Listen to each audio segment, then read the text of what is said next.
Bir insan bir il boyunca yemək yemədən necə sağ qala bilər?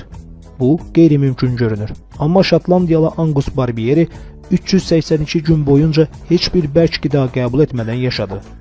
Tarixdə çox az insan öz iradəsi ilə bir ildən çox ac qalaraq sağ qala bilib. Şotlandiyalı Angus da məhz bu nadir insanlardan biri idi. O, 382 gün boyunca bərk qida qəbul etmədən yaşayıb və bu müddət ərzində 125 kiloqram arıqlayıb.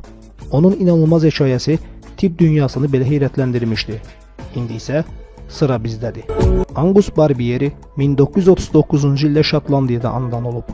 O, gənc yaşlarından artıq çəki problemi ilə mübarizə aparırdı. 1965-ci ildə 27 yaşında olarkən 207 kiloqram çəkisi vardı və artıq biylənmədən əziyyət çəkirdi. Çəki problemi onun sağlamlığına və gündəlik həyatına ciddi təsir edirdi. Buna görə də həkimlərin nəzarəti altında uzun müddətli aclıq rejiminə keçməyə qərar verdi.